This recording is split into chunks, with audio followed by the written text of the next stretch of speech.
नमस्कार विद्यार्थी मित्रांनो, सर्वजण 11वीची परीक्षा काहींनी दिलेली आहे, काहींनी न देताच 12वीचं प्रिपरेशन सगळ्यांना सुरू करावं लागणार आहे. हा जो आजार आहे जो पूर्ण जगात पसरलेला आहे त्याच्यामुळे आपल्या सगळ्यांना घरी राहणं बंधनकारक आहे आणि आपण सगळेजण सुरक्षित राहणं तेवढंच गरजेचं आहे. सर्व 12वीच्या स्टुडंटला मी एवढंच सांगेल की आपण सगळेजण घरी निवांत राहा. आम्ही सगळं जे काही आपल्यासाठी गरजेचं असलेलं आणि आमच्या बाजूने देता येईल तेवढं सगळं आपल्याला घर बसल्या पोचवत आहोत आणि आपण सगळ्यांनी याचा नक्की लाभ घ्या. घरी बसून आरामात 15-20 मिनिटात झालेलं लेक्चर 1 तासभर बघा, पॉज करा, त्याच्या नोट्स काढा आणि मग हळूहळू पुढे न्या आणि ते सगळं व्यवस्थित शिका. एवढंच आम्ही अपेक्षित ठेवतो राजांनो. बघा मित्रांनो, 12th सायन्सचा जसं काही तुम्हाला माहिती आहे की सिलेबस बदललेला आहे आणि त्या बदललेल्या सिलेबसमध्ये युनिट सिस्टम आलेली आहे. म्हणजे एका युनिटमध्ये नंबर ऑफ चॅप्टर्स असतात. काही युनिटमध्ये 2, 3, 1 जसं मोठा असेल जसं छोटा असेल तसे त्या युनिटमध्ये आहेत आणि असे 6 युनिट आहेत. आपल्याला 12वीच्या सिलेबसमध्ये एकूण 16 चॅप्टर्स बघायचे आहेत, ज्याच्यात 6 युनिट म्हणजे 6 युनिटच्या अंडर 16 चॅप्टर असं म्हणता येईल आपल्याला. चला मित्रांनो, फिजिक्समधलं पहिलं युनिट, पहिलं चॅप्टर रोटेशनल मोशन आज आपण बघणार आहोत. आज मी तुम्हाला काय शिकवणार आहे माहिती आहे? रोटेशनल मोशन मधली अति महत्वाची टर्म, फार महत्वाची टर्म ती शिकवणार आहे. काय आहे बघा जरा. सगळ्यात पहिले मला हे सांगायचं आहे का रोटेशनल मोशन मध्ये तुम्हाला रिजिड बॉडी म्हणजे काय पहिले माहिती पाहिजे. आता बॉडीचे टाईप असतात, जसं इलास्टिक बॉडी, प्लास्टिक बॉडी जसं तुम्ही बघितलं असेल तशी रिजिड बॉडी सुद्धा आहे. आता रिजिड बॉडी म्हणजे काय माहिती का? It is the body which does not changes it's size and shape on application of any force. कुठलाही फोर्स अप्लाय करा, जी बॉडी तिचा स्वतःचा डायमेन्शन अजिबात बदलत नाही त्या बॉडीला आपण काय म्हणायचं? रिजिड बॉडी म्हणायचं. आता ही अवेलेबल आहे का या जगात, आहे की नाही याच्यावरती बरंच संशोधन होऊ शकतं, पण आता सध्या तरी नाही. क्वार्ट्ज हा मेटल जो आपण आपल्या हातात असलेल्या घड्याळात जुन्या काळी वापरायचे लोक ना, तो मेटल इलास्टिक म्हणून तो मेटल रिजिड बॉडी म्हणून कन्सिडर झालेला आहे. ते रिजिड बॉडीची मी इथे डेफिनेशन लिहून ठेवतो. The body which does not changes its size and shape, changes its size and shape on application of any force. It is not available.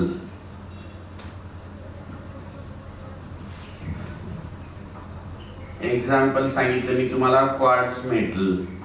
पण तुम्ही काय म्हणाल का हो सर, ही जर बॉडी अवेलेबलच नाही आहे ह्या जगात, मग आपण सगळ्यांनी का बघायचं ह्याला?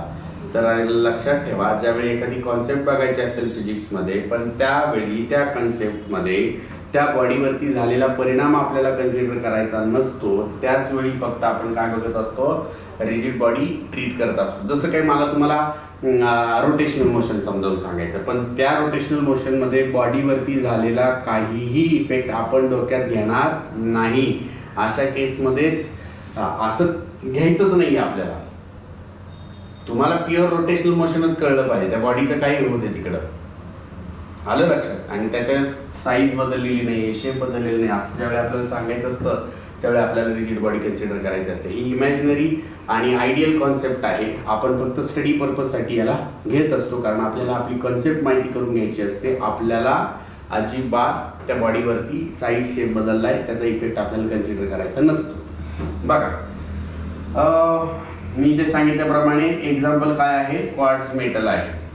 मला पुढे असं सांगायचं आहे का तुम्हाला सगळ्यांना मला रोटेशनल मोशन समजून सांगायचं आहे. सोपी गोष्ट लक्षात ठेवा, एखादी बॉडी आहे राईट, ज्यावेळी एखादी बॉडी काय होते? गोल गोल गोल गोल फिरते राईट. आता ही 3 डायमेन्शनल शेप आहे. ज्यावेळी हा एकाच जागेवरती फिरेल त्यावेळी ती बॉडी रोटेशनल मोशन पजेस करत आहे असे म्हणता येईल. लक्षात, मी फार सोप्या भाषेत सांगतोय, प्लीज कन्सिडर करा. आपण सगळेजण काय म्हणतो? ह्या बॉडीमध्ये नंबर ऑफ पार्टिकल्स आहेत, म्हणजे ही बॉडी पार्टिकलची बनलेली आहे. ज्यावेळी ही बॉडी रोटेट होईल त्यावेळी त्याच्या आतमधले पार्टिकल सुद्धा काय होतील? रोटेट होतील. लक्षात ठेवा, आणि जर हे रोटेट होत असतील पार्टिकल्स तर हे फार महत्वाचं आहे की ते पार्टिकलचे जे सेंटर आहेत ते एका लाईन वरती येऊ द्यायचे आणि ती जी लाईन क्रिएट होते, जी लाईन कशाने बनलीये, the particle which starts rotating. एखादी बॉडी फिरली म्हणजे त्या बॉडीच्या आतमध्ये असलेले पार्टिकल सुद्धा फिरतील आणि त्या पार्टिकलचे जे सेंटर आहेत ना ते सेंटर जोडल्यानंतर एक स्ट्रेट लाईन क्रिएट होते. त्या लाईनला त्या बॉडीचा काय म्हणतात, ऍक्सिस ऑफ रोटेशन असं म्हणतात. The line about which all the body starts rotating is called axis of rotation. त्याला आपण काय म्हटलं, ऍक्सिस ऑफ रोटेशन म्हटलं. आता नीट बघा बरं का पुढे, मी ही डेफिनेशन सांगितली नाही. आता ऍक्सिस ऑफ रोटेशन म्हणजे एक लाईन आहे, ती लाईन कशी क्रिएट झाली हे मी तुम्हाला सांगितलं. कशी क्रिएट झाली मी पुन्हा सांगतो. बॉडी फिरली, बॉडीचे पार्टिकल फिरले, पार्टिकलला मास आहे, मास प्रत्येक मासचा सेंटर जोडल्यानंतर असे नंबर ऑफ पार्टिकल असतील, n पार्टिकल असतील, n पार्टिकलचे n number of mass centre, n number of mass centre एकाच लाईन वरती आणून जोडायचे. ती लाईन काय ठरते, ऍक्सिस ऑफ रोटेशन ठरते. हे फार गरजेचं आहे. It is prepared bye joining number of mass center together. Number of mass centre एकाच लाईन वरती आणायचे, ती लाईन जोडायची, मग तुम्हाला ऍक्सिस ऑफ रोटेशन मिळेल. कळलं? आता तुम्हाला नीट सांगायचं आहे मला की तुम्हाला काय माहिती आहे. एकतर एखादी बॉडी सरळ जाईल किंवा जागेवर गोल फिरेल, बरोबर आहे. आता मुद्दा असा आहे, जर बॉडी सरळ जात असेल तर त्या मोशनला ट्रान्सलेशनल मोशन म्हणतात, स्लाइडिंग मोशन म्हणतो ना तसं. आणि एखादी बॉडी ज्यावेळी फिरत असेल गोल गोल गोल गोल त्यावेळी त्या बॉडीला असतं रोटेशनल मोशन. आता नीट पॉइंट आहे का, एखादी बॉडी आहे, समजा हा रॉड घेतला, या रॉडला मी फोर्स लावला, एक नाही दोन फोर्स लावले. पण कसे लावले, दोन टोकाला लावले आणि अपोजिट डायरेक्शन मध्ये लावले. याने काय होईल मला सांगा बरं. असे दोन फोर्सेस लावले, सारख्याच क्वांटिटीचे बघ का, सारख्याच किमतीचे फोर्स लावले, तर त्याने काय होणार आहे, ही बॉडी काय होईल, जागेवरती रोटेट होईल. बघा बरं जरा, असं बघा ना तुम्ही, हा मार्कर आहे, एक खालून फोर्स लावला, एक वरून फोर्स लावला, त्याने काय झालं बाबांनो, हा मार्कर रोटेट झाला. मग मी पण तेच म्हणतो, हा रॉड पण काय होणार आहे, रोटेट होणार आहे. माझा मुद्दा असा आहे का हा लागला फोर्स, तेवढाच फोर्स इकडनं, हा डाऊनला हा अपला, सारख्याच किमतीच्या अपोजिट डायरेक्शनला असणारे फोर्सेस, ज्याच्यामुळे हा रॉड काय झाला, रोटेट झाला. यालाच काय म्हणतात, कपल किंवा मोमेंट ऑफ फोर्स. म्हणजे काय माहिती का, a body will start rotating about its centre by the application of two equal and opposite forces. एखादी बॉडी गोल गोल गोल गोल आहे त्या स्थितीत, म्हणजे थांबलेल्या स्थितीत आहे आणि ती गोल फिरायला लागली. कशामुळे, दोन सारख्याच किमतीचे पण विरुद्ध दिशेने लागलेल्या फोर्सेसमुळे ती बॉडी काय फिरायला लागली, गोल फिरायला लागली. आणि ह्यालाच काय म्हटलं जातं, मोमेंट ऑफ फोर्स असं म्हटलं जातं. काय म्हटलं जातं, मोमेंट ऑफ फोर्स. त्याला दुसरं काय नाव आहे, कपल असं नाव आहे. मग आता काय सांगायला याची definition, it is the effect which we will get by applying two equal and opposite forces acting on the body and due to that body will start rotating. आलं लक्षात. मग मी तेच म्हणतोय, एल एवढ्या मासचा काय घेतला बाबांनो आपण, एक रॉड घेतला, दोन इक्वल आणि अपोजिट फोर्सेस आहेत, ते अप्लाय झाले दोन टोकाला, त्याच्यामुळे बॉडी रोटेट होती. या इफेक्टलाच काय म्हटलं आपण, मोमेंट ऑफ फोर्स. मग काय सांगणार इकडे, if a body starts rotating about, if a body starts rotating about, if a body starts rotating about a mass center by applying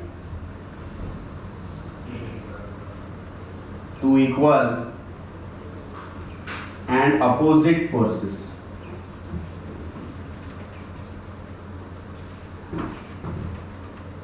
is called as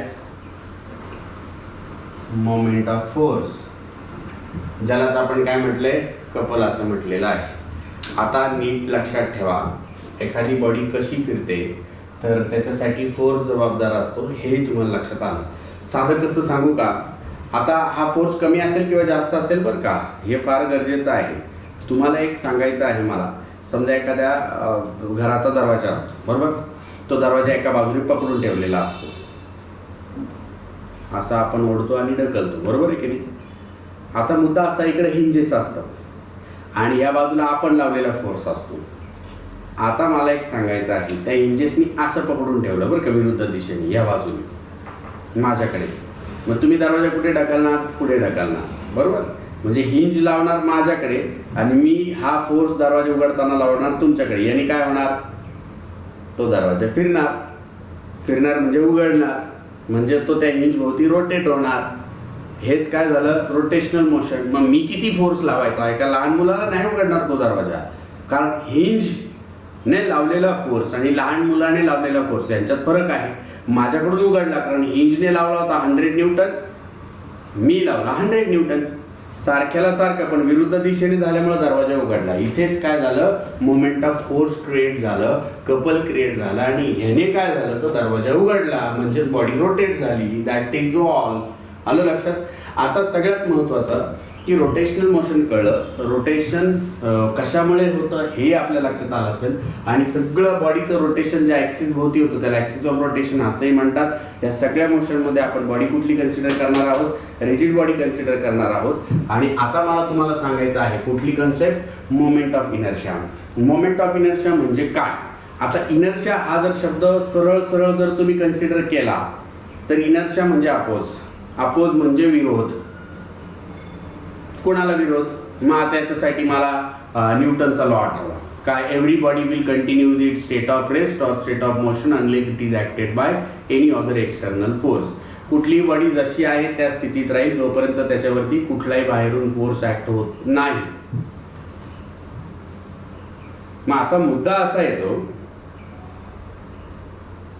की कुठलीही बॉडी असेल तर ती तिच्या आहे त्या स्थितीत राहील, बरोबर आहे, जोपर्यंत तुम्ही काय लावत नाही, फोर्स लावत नाही.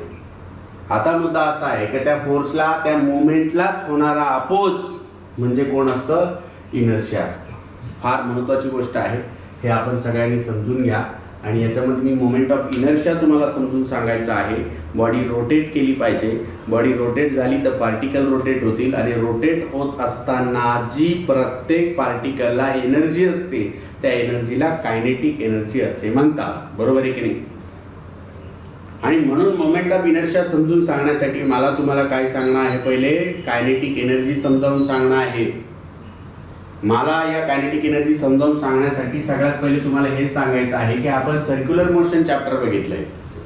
सर्क्युलर मोशन चॅप्टर मध्ये तुम्हाला एक रिलेशन माहिती, linear velocity v is equal to r into angular velocity omega.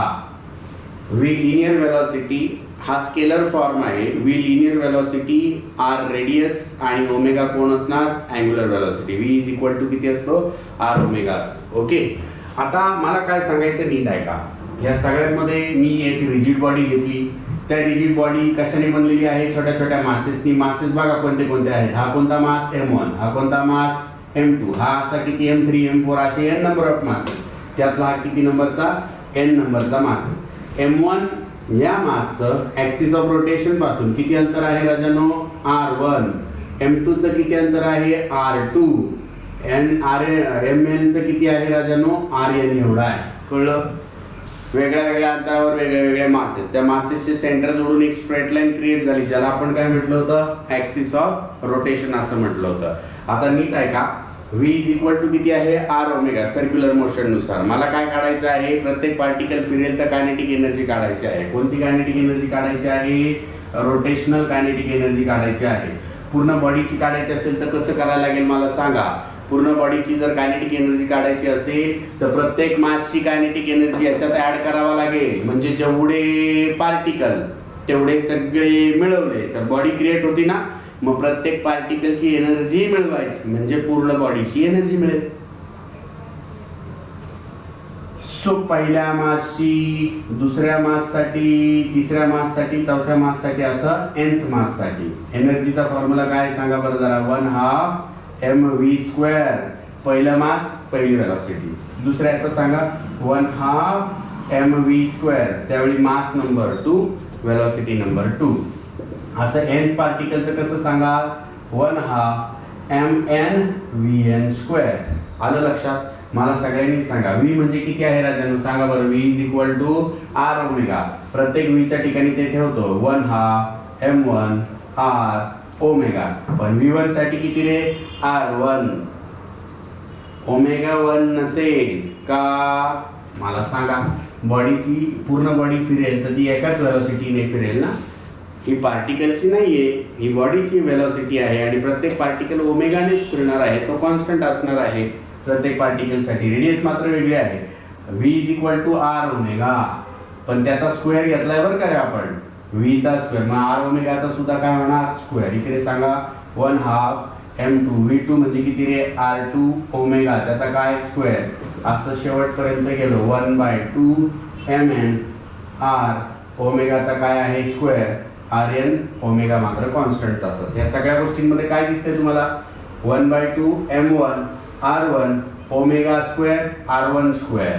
इकडे बघा 1/2 m2 r2² ओमेगाचा स्क्वेअर. मी काय नाही केलं स्क्वेअर ओपन करून घेतलं बरं का. Plus up to what 1/2 mn rn² omega n चा स्क्वेअर. ओमेगा n पण म्हणता येणार नाही ॲज इट इज. मला एक सांगा या सगळ्यांमध्ये ओमेगा काय होईल कॉमन बाहेर निघेल बरं का रे. मग आतमध्ये किती राहतंय बघा ई रोटेशनल एनर्जी काढतोय ना आपण बघायला.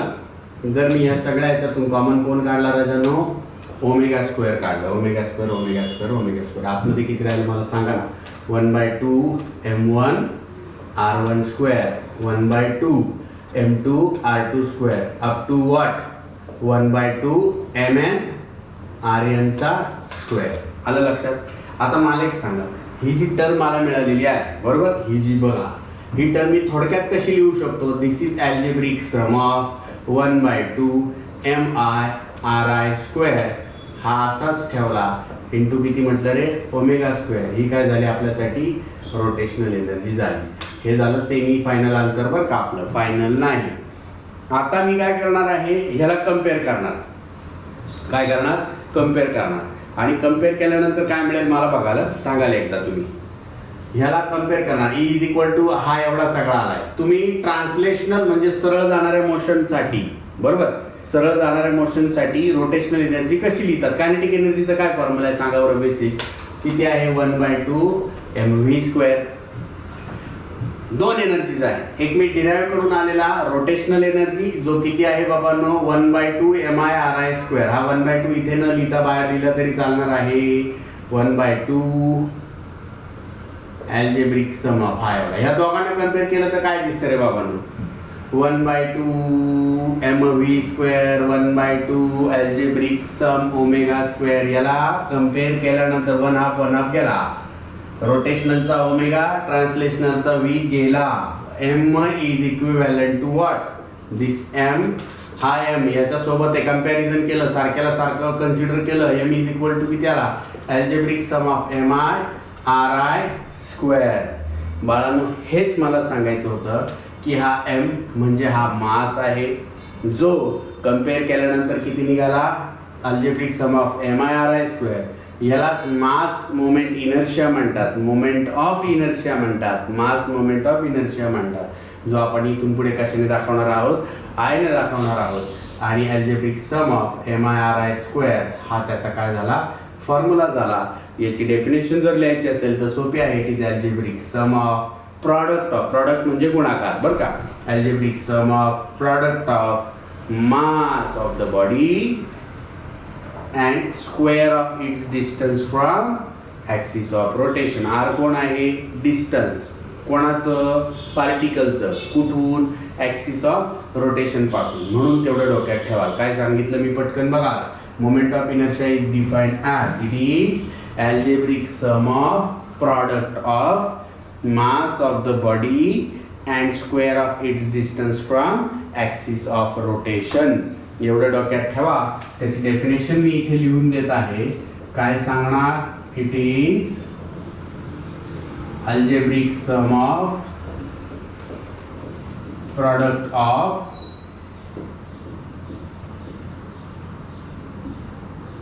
mass of the body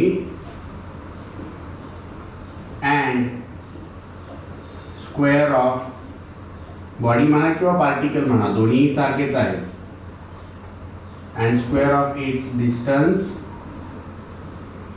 from axis of rotation. Okay. तर सगळ्यात महत्त्वाचं हे आहे का मी आज तुम्हाला हे सगळं शिकवलंय. 12th सायन्समध्ये पहिले युनिट रोटेशनल मोशन असतं, ज्यात रिजिड बॉडी म्हणजे काय असतं आणि ती आपण कन्सिडर का करायची असते. कॉन्सेप्ट माहिती करून घ्यायची आहे, बॉडीचा इफेक्ट नाही, म्हणून रिजिड बॉडी लागते. ॲक्सिस ऑफ रोटेशन म्हणजे काय? बॉडी फिरली, पार्टिकल पण फिरतील. पार्टिकलचा प्रत्येक मास असतो, मासचा एक सेंटर असतो, सगळे सेंटर जोडल्यानंतर एक स्ट्रेट लाईन क्रिएट होते. त्या स्ट्रेट लाईनला ॲक्सिस ऑफ रोटेशन असं म्हणतात. मोमेंट ऑफ फोर्स म्हणजे काय? बॉडी जर रोटेट होऊ द्यायची असेल तर दोन इक्वल आणि अपोजिट फोर्सेस एखाद्या ठराविक अंतरावरती अप्लाय होणं गरजेचं असतं आणि त्यावेळी बॉडी रोटेट होते. या इफेक्टला कपल किंवा मोमेंट ऑफ फोर्स असं म्हणतात. त्याची डेफिनेशन इथे बघितली. मोमेंट ऑफ इनर्शिया म्हणजे काय हे माहिती करून घ्यायचं असेल तर आपल्याला V = r⍵ हे पहिले कॉन्सेप्ट माहिती पाहिजे. एखादी बॉडी आहे जी ॲक्सिस ऑफ रोटेशन भोवती फिरत आहे, बॉडीवरती n नंबर ऑफ मासेस घेतले आपण. साध्या फॉर्म्युल्यानुसार रोटेशनल एनर्जी काढायची असेल तर नंबर ऑफ पार्टिकल्सच्या एनर्जीची ॲडिशन लागेल. एनर्जीचा फॉर्म्युला ½ आहे. V r⍵ आहे. V सरळ रेषेत बॉडी चालली तर ठेवायचा आहे, इकडे गोल फिरली म्हणून ओमेगात नेणं गरजेचं आहे. म्हणूनच V काढून त्याचं काय वापरले? रिलेशन वापरलेलं आहे. याचे स्क्वेअर केले, ॲडिशन केली, ओमेगा कॉन्स्टंट होता, बाहेर काढला. इकडे आपल्याला काय मिळालं? अल्जेब्रिक सम ऑफ MI/RI² मिळाला. याला ट्रान्सलेशनल एनर्जी सोबत कम्पेअर केलं. 1/2 बाजूला, V ओमेगा बाजूला, पण कॅपिटल M म्हणजेच कोणाला? अल्जेब्रिक सम ऑफ MI/RI² एवढा आलेला आहे. मग त्या एमलाच काय म्हटलं आपण? मास मोमेंट ऑफ इनर्शिया म्हणजेच मोमेंट ऑफ इनर्शिया म्हटलं. आणि याची डेफिनेशन सरळ सरळ दिसते. Algebraic sum of product of mass of the particle and square of its distance from axis of rotation. ती डेफिनेशन इथे मी लिहिलेली आहे. आपण सगळ्यांनी मस्तपैकी याचा एक स्क्रीनशॉट काढा. आपल्यासाठी फार गरजेचं आहे, महत्त्वाचं आहे हे सगळं माहिती करून घेणं. आणि हळूहळू हे जे काही 22-23 मिनिटाचं लेक्चर आहे हे हळूहळू आपण सगळ्यांनी बघा. वेळ जाऊ द्या, लिहून घ्या, नोट्स काढा, त्याला पाठ करा. बाकी काही हरकत नाही. घरी राहा, सुरक्षित राहा. Thank you very much.